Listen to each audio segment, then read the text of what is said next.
Welcome to the deep dive. We're jumping into a stack of sources you sent us, all focused on mindful eating. Today, we're really getting a lot out of the book Mindful Eating on the Go by Jan Chozen Bays. Yeah, and right off the bat, these sources point out something pretty, surprising about how we eat nowadays.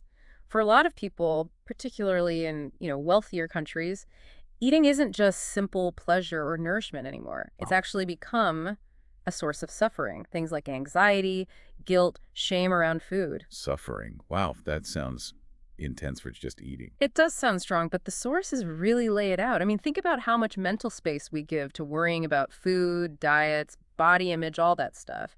And the usual fixes: strict rules, diets, calorie counting, even some pretty wild gadgets the source mentions. You mean like that buzzing fork thing? Yeah. Or the dental appliance? Exactly, or get this, a stomach pump. I mean, these methods often try to control eating from the outside, using external rules, maybe even punishment. And for many, they just don't stick. They can even make our relationship with food, worse. So this deep dive, it's not going to be another list of eat this, not that rules. No, not at all. This is really about exploring a different approach that your sources suggest, one that's guided by awareness. It's about shifting how you see eating, moving it away from being a source of anxiety or dissatisfaction towards something that can actually be an adventure, like discovery and maybe even, simple joy. It's about getting back what the author calls your birthright. I like that idea, from suffering to discovery and joy. Okay, let's unpack this. If it's not rules, what exactly is mindful eating based on these sources? So fundamentally, mindful eating is about deliberately paying attention, your full attention and without judgment, to your whole experience while you eat. The whole experience. Yeah, like what's happening inside your body, your thoughts, your feelings, and also what's happening outside in your environment. And that without judgment piece. Yeah. That feels pretty important, like not grading yourself. Exactly. That's crucial. Unlike diets with their charts and scales telling you what's right or wrong, mindful eating is guided by your own inner experience. What you feel moment by moment. The power shifts. You become the expert on you. But the title mentions on the go. Yeah. I mean, how does this kind of focused attention fit into a busy life? Eating between meetings, in the car. Right, and the source tackles that head on. Mindfulness isn't really about adding another task to your day or needing some perfect, quiet meditation cushion to eat on. It's more about bringing that deliberate awareness to the things you're already doing, integrating it. So not finding extra time, but using the time differently. Precisely, and the author is very clear. The hardest part for almost everyone isn't the practice itself, it's just remembering to be aware in the middle of everything else. Yeah, I can see that. She even says experienced practitioners struggle. Like, they try the one bite at a time exercise and their hand just automatically goes for the next bite too soon. It happens. That makes it sound much more achievable, less intimidating, human. Yeah. And what drove the author to write this? You mentioned seeing an epidemic. Yeah, she talks about seeing the rise in disordered eating and especially childhood obesity. And this really worrying prediction that, younger generations might actually live shorter lives than their parents because of these issues. Wow. So she looked at all the standard ways of dealing with it: diets, surgery, those really invasive gadgets we talked about, and saw they often weren't creating lasting change, especially not for kids. So she felt there had to be a better way. Absolutely. She blended her background as a doctor, a pediatrician, with her Zen practice. She wanted something that was easy to access, didn't cost a lot, maybe it could even be kind of fun. And that had positive ripple effects beyond just eating, affecting how you relate to yourself, to the world. So the real aim isn't necessarily weight loss, though I guess that could happen for some. It's something deeper, like losing the weight of the mind's unhappiness, as the source says. Exactly that. And gaining back that simple joy, that satisfaction, that pleasure in eating. Reclaiming that sort of innate wisdom about what feels right. That birthright. It's an adventure that's always right there, on your plate, in your cup, every time you eat or drink. Okay, that feels liberating. So, if mindful eating is about tuning in, where do we start? The source gives us this really interesting framework, right? The 9 aspects of hunger. It goes way beyond just stomach rumbling. Yes, this is really a cornerstone of the book, a huge insight. We tend to think hunger just means the physical feeling in the stomach, but the source argues there are actually 9 different kinds of hunger driving us. 9? Okay, that's a lot more complex than I thought. It is, and learning to spot them, to identify which one is talking to you at any given moment, it's like getting a map. It helps you understand why you want to eat or drink, and then you can make choices that feel more aligned, more wise. Okay, I'm intrigued. Let's walk through these 9. Where do we begin? Well, let's start where food often hits us first. Eye hunger. Ah, the classic eyes bigger than your stomach situation. Exactly. It's all about how food looks. Advertisers are geniuses at this, right? Yeah. The perfect photos, the slow-mo cheese pull, those massive tubs of popcorn at the cinema. Uh-huh. The source even points out how color affects us. Like, apparently humans naturally tend to avoid blue food. There were those experiments, remember? People got grossed out by food, dyed weird colors. Oh, yeah. Blue potatoes, green meat. Definitely off-putting. Our eyes have expectations. They really do. And those visual cues can totally distract us from the actual food we're eating. Yeah. But the source also gives tips for using this mindfully. Simple stuff like using smaller plates. Right. Or serving food from the counter instead of having big bowls right there on the table, constantly tempting your eyes. And also remembering we can nourish our eyes with other kinds of beauty, not just food. Looking at nature, art. Makes sense. Yeah. Okay, so eyes. What's next? Touch hunger. Yeah, touch hunger. This is about texture and temperature, what's often called mouthfeel. Mhm. You know, crispy, creamy, chewy, smooth, hot, cold. The source emphasizes how vital this is. Apparently, the wine industry has a huge vocabulary for it, and Japanese cuisine supposedly has over 400 words just for mouthfeel. 400. Wow, that really highlights how much we can sense. Totally. And it's not just the food's texture, it's also how we eat. Hands versus utensils. The source mentions that in many cultures, eating with hands is normal, even preferred, seen as more intimate, more connected. That feels different, for sure, from how Yeah. many of us grew up. It does. But think about babies. They naturally explore food with their hands. The source suggests this is part of their built-in self-regulation, their apostat. When we push kids to use forks too early or clean their plate, we might teach them to ignore those signals. So trying to eat with your hands sometimes, even just as an experiment, can really slow you down and bring a different kind of awareness. And this ties into a broader need too, skin hunger, that basic human need for touch, which sometimes we try to satisfy with food. Interesting. So nourishing that need directly, a hug, a warm bath, self-massage can make a real difference. Okay, ear hunger. Now this one sounds surprising. How do ears get hungry? It's fascinating, right? The actual sounds of eating matter more than we think. That satisfying crunch of a chip, the fizz of a drink. Food scientists apparently manipulate these sounds. No way. Yeah, to make things seem fresher or crunchier. Yeah. And think about noisy environments like airplanes or loud restaurants. The source says loud noise can actually make us eat and drink faster, partly because we can't hear ourselves chew or swallow as well, disrupting that feedback loop. And what about sounds before eating? Like bacon sizzling? Oh, definitely. Or a cork popping, a can opening, a bag rustling. Those sounds can absolutely trigger a desire to eat. Even just hearing food described affects us. There was an experiment where people rated the exact same wine differently depending on whether they were told it was from California or North Dakota. Wow, perception is powerful. It really is. So, to nourish ear hunger without food, the source suggests things like sound meditation, just really listening to the sounds around you, the music of your environment. It can help quiet the mind. Okay, nose hunger.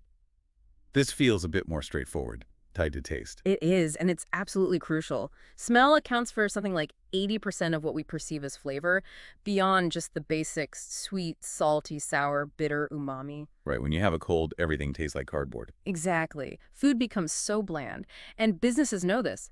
Think about the smell of baking bread wafting from a bakery or cinnamon buns at the mall. They use aromas to lure us in.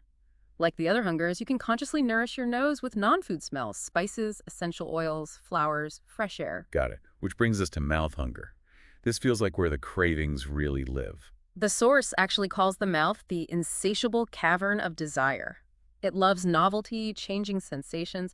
That's why food companies are so good at hitting multiple notes at once: sweet, salty, creamy, crunchy all together. Think salted caramel, anything.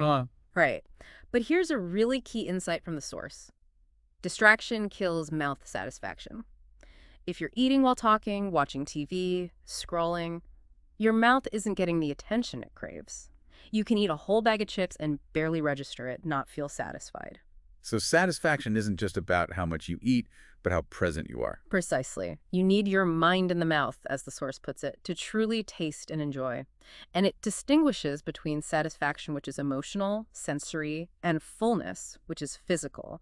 The goal isn't just to keep eating until you're stuffed, but to savor the experience, maybe intensely for the first few bites, until you feel content, peaceful. Okay. Stomach hunger. This is the one everyone thinks of as real hunger. It's definitely the most recognized one. The growling, the pangs, the emptiness. But here's the surprise. The stomach itself mainly just cares about volume, how stretched it feels. It doesn't have taste buds. Really? Yeah, and the source explains that if we consistently overeat, we can actually numb or override its natural signals. So many people, especially if they struggle with weight, end up relying more on external cues like the clock or seeing food than on what their stomach is actually telling them. Like, oh, it's noon. I guess I should eat, even if you don't feel hungry. Exactly that. The source points out that little kids are often much better at listening to their stomachs until adults interfere, with the clean your plate pressure. Right. There's wisdom in tradition here too, like the Okinawan phrase, hara no hachibu, eat until you're 80% full. It's about befriending your stomach, learning its language. Cellular or body hunger, how is that different from stomach hunger? It's way more subtle. This is like your body's deeper wisdom asking for specific nutrients. Maybe you need potassium or iron or vitamin C. It's that feeling of, I need something, but I don't know what. Sometimes it gets confused with thirst. The source suggests if you feel hungry at an odd time, try drinking some water first. See if that satisfies the need. Tuning into this takes patience, practice. But the idea is that, like animals who just know what they need to eat, we have that innate capacity too. Okay, those feel more physical, sensory. What about the other hungers? The ones maybe less about the food itself. Right, now we get into the hungers that operate on a deeper level, often unconsciously. First up is mind hunger. This one is all about thoughts, rules, judgments, that nonstop inner commentary. The shoulds and shouldn'ts. Like agonizing over whether something is good or bad for you. Exactly. It's fueled by everything we read and hear, diet books, health news, cooking shows. We start relying on numbers, calories, carbs, points, instead of just trusting our senses or our body's signals when we shop or eat. Yeah. And the source makes this powerful point. Your mind basically holds on to everything you feed it. All that information, all those opinions. So reading the news or scrolling social media is like the mental food. Pretty much. The source even suggests trying a media fast sometimes as a way to kind of cleanse the mind's pantry.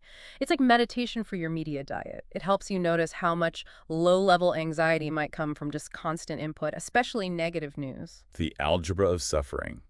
N+1. Yeah, where the world's suffering, N plus our own suffering from hearing about it constantly just makes more suffering, N+1. A media fast can create space, quiet things down, maybe make you feel calmer and more able to actually help rather than just feeling overwhelmed.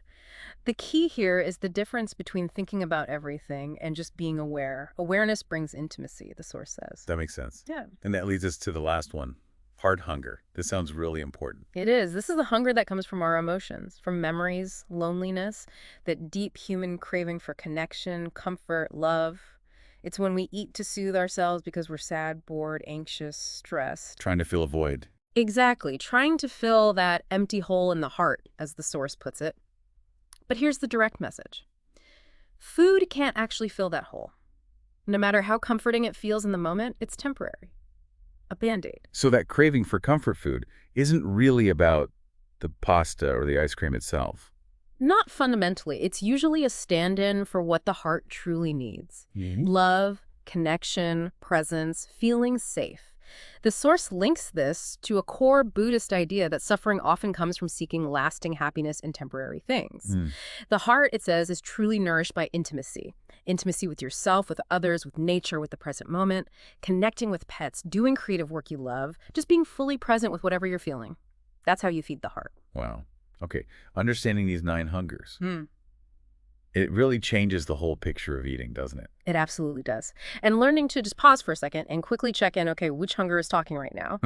It gives you information. The source uses this analogy of being a bus driver, checking on all your passengers, the 9 hungers, before you decide where the bus is going, like whether to eat and what. That awareness gives you choice, and choice is freedom. So how do we actually do this? The source is full of practical exercises, right? Ways to build this awareness. Yeah. Let's maybe touch on a few key examples, starting with practices for investigation. Yeah, investigation is all about looking honestly at your experience, like the trying a new fruit exercise. It's simple, just pick a fruit you don't normally eat and explore it using all 9 hungers. Okay. The source says it's great for revealing your default reactions. Are you curious? Averse? Just zoning out? It shows your habits, maybe preferences rooted in childhood. And what is your tongue doing now? That sounds odd, but intriguing. It does, right? But it's surprisingly powerful. It makes you aware of something your body is doing constantly, automatically managing saliva, positioning itself that you never notice. The source uses it to point towards your underlying presence or true nature, always there, always working, even when your mind isn't paying attention. Your tongue is performing this constant, silent service. Huh. And the media fast fits under investigation, too. Definitely. Investigating your mind's diet. Taking a break helps you see how much anxiety or restlessness might be coming from external noise, not just internal states. It lets the mental dust settle, creates space for clarity, maybe makes you feel more centered and genuinely able to connect or help others. And it's okay to be empty. That feels like it pushes against a lot of modern impulses. Oh, totally. We're often uncomfortable with emptiness, Mm. right? Empty stomach, empty schedule, quiet moment. We reach for a snack, our phone, anything to fill it. The source suggests this is often a fear of the feeling of emptiness. Yeah. But always being full prevents our digestion from resting, makes the next meal less enjoyable, and crowds out space for insight or creativity. Learning to tolerate, even appreciate moments of emptiness, physical or mental, is actually key to experiencing real satisfaction when you do choose to fill up. That's a really interesting paradox. Okay, what about practices for slowing down? That seems crucial. Essential, given how fast most of us eat. Eating with the non-dominant hand is a classic. It's simple, maybe a bit awkward, I can imagine. but it instantly snaps you out of autopilot. That little bit of difficulty reveals impatience, forces you to pay attention differently. It's like practicing beginner's mind, accepting imperfection, even noticing how your hands learn to cooperate. And one bite at a time. You said that one's surprisingly tough. It really is. Most of us have the next bite ready before we've even swallowed the first. This practice directly challenges that habit.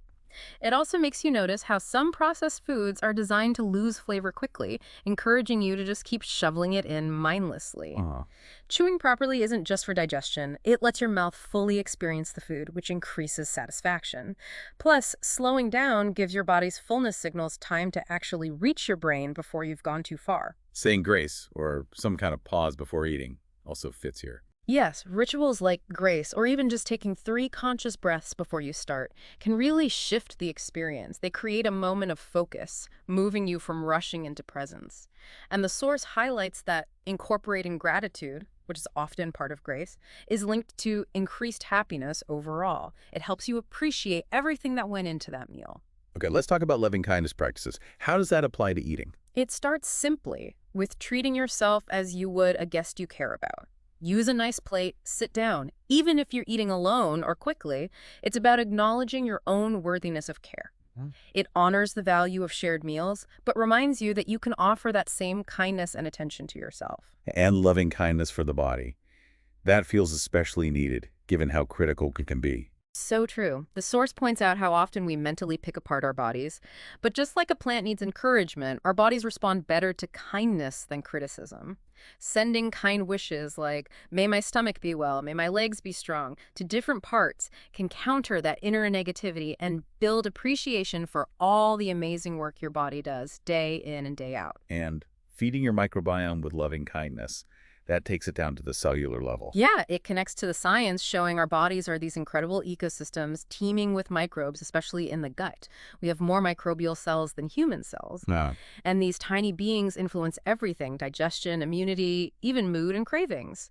So consciously choosing foods that nourish them, whole foods, fiber, fermented things, is an act of kindness to this inner universe. It's a biological illustration of interbeing, how interconnected we are. Finally, the theme of gratitude runs through all this. Absolutely. Gratitude is presented as a powerful transformative practice, just recognizing the countless gifts we constantly receive but often overlook. Cultivating gratitude boosts positive feelings and life satisfaction. And specifically, gratitude towards the body appreciating its hard work, even its imperfections, is a direct antidote to self-criticism. And the practice of looking deeply into your food. This is a very intentional gratitude exercise. It's about seeing the journey of your food, tracing it back from the plate to the cook, the farmer, the trucker, all the way back to the sun, the rain, the earth, the pollinators. The source mentions a Zen phrase, 72 labors brought us this food. Realizing all the energy, the life, the beings involved in making that bite possible, it helps dissolve feelings of separateness and builds this sense of deep connection, of intimacy with life. That's quite a perspective shift, taking something so routine and seeing the universe in it. And that's really the heart of mindful eating as these sources describe it. It's not some grim restrictive chore. It's a way back to an innate skill being present, curious, trusting your inner wisdom like we often did as kids. These practices are invitations to explore, to change your relationship with food, and ultimately with yourself. Okay, so pulling this all together for our deep dives. The main takeaway from your sources is that mindful eating is fundamentally a practice. It's about awareness done without judgment.